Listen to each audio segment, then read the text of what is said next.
When we get to the essence of what's going on here, how much of it do you feel is actual corruption versus negligence? You've explained the history here, but what you're saying is the polar opposite of what conventional medicine is still currently saying. Oh, absolutely. What is going on that this information is still being suppressed? Well, here's an example. So, I get up every day, go to Starbucks, get my cup of Joe, and I read and research. And this is today's article. And it's from 2012, so it's really old, right? Gosh, what could possibly be right about that? But it's looking at the dynamic of iron in aging.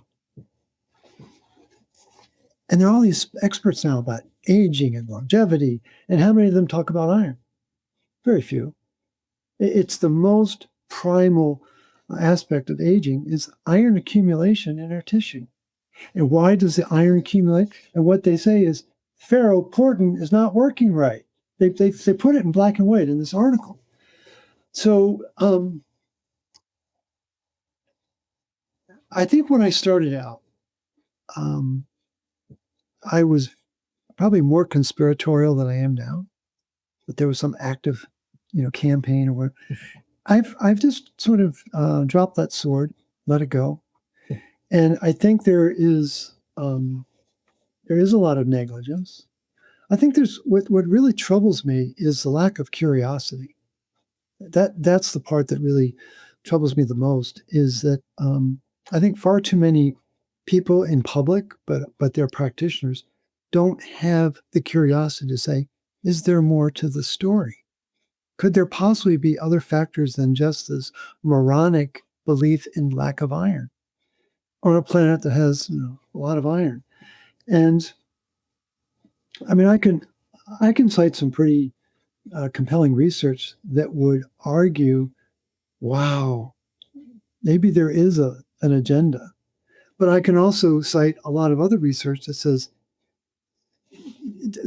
the body of research, Jesse, focusing on iron that never mentions the word copper. That's 98% of the research. And then you have a small sliver of research that really understands that copper's running the show. And I can count on one hand the number of practitioners, the number of scientists that really admire and recognize this interdependence of these two metals that allow life on the planet to exist. And the part that a lot of people might not know, and again, we don't know how long a year was or is. I mean, we think we do, but supposedly the Earth's been around for a few billion years. I don't know. Is that true? I really don't know. But let's pretend that's true. And the astrobiologists have identified that something happened about 3.4 billion years ago. Wow, that seems like a long time ago. And it's called the Great Oxygen Event. And so plastocyanin bacteria in the seabed, in the primordial seabed, started playing with the sunlight. And in that process, they were engaged in photosynthesis. Well, photosynthesis gives off oxygen. What I think is important for people to know is that in photosynthesis, you have two key enzymes, photosystem 1, Roman 1, photosystem Roman 2, but there's a enzyme in the middle. It's called plastocyanin. Plastocyanin is copper dependent, and it moves the electrons from photosystem 2 to photosystem 1 so that we can give off oxygen. The other, I think it's a very interesting enzyme. It's actually the most prevalent enzyme on planet Earth. Anything that's green has an enzyme called rubisco, like Nabisco. Well, rubisco is involved in the separation of glucose from carbon dioxide. That enzyme requires copper. Well, that's a good thing to know.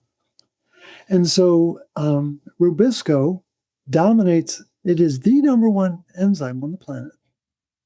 People love to talk about photosynthesis, but they'll never talk about copper. And so the significance is that when copper began to fill the seabed, and then it began to go into the atmosphere. And when there was 1/10 of 1% oxygen in the atmosphere, it wiped out 99% of life on the planet because it was all anaerobic, right? What saved life on planet Earth? There were actually 3 chemicals that they've identified.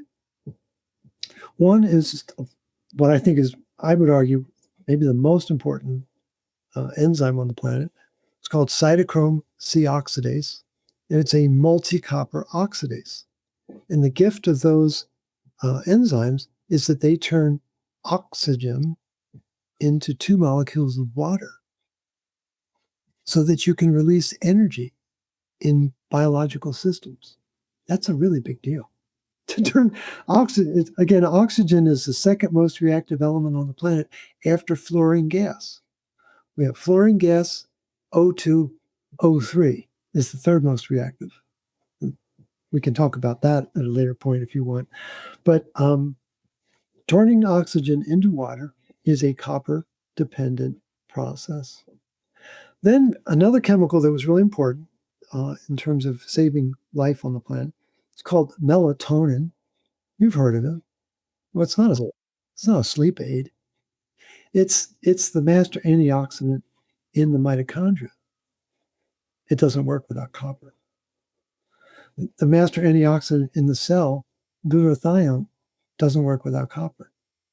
The master antioxidant in the body is called ceruloplasmin. Doesn't work without copper. So this antioxidant infrastructure is totally dependent on copper. And then the third chemical that I think is worth talking about, you've heard of it. It's called cholesterol. So cholesterol appears all the way back to the Great Oxygen Event, and it takes 11 molecules of oxygen to make 1 molecule of cholesterol. So what's cholesterol? It's an oxygen sink. And when you can't activate oxygen to turn it into water, well, let's store it in cholesterol. And so any organism that's under stress is going to have a rise in cholesterol. It's axiomatic. When we have stress in our world, we have oxidative stress in our body. And it's triggered by hormones and just our ability to make energy. But rising cholesterol it's not a disease state. It's just an indication that we're not making energy very efficiently. And that completely flips the narrative. And now we live in a world where statins are the number one product on the planet. And so people don't have that long view that the astrobiologists have.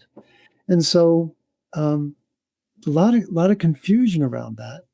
And the key is getting people to remove this focus on enemies, pathogens and toxins and heavy metals, which is very dominant in healing societies, and move it to an energy focus.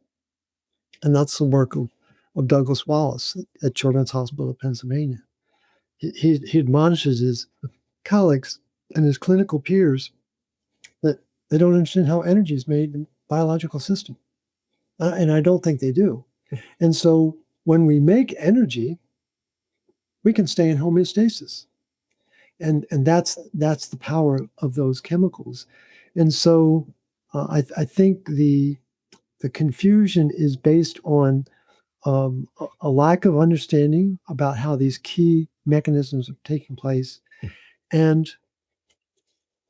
I remember when I got a call back in 2017. I had just started my RCP Institute. Back then it was called the Copernican Institute.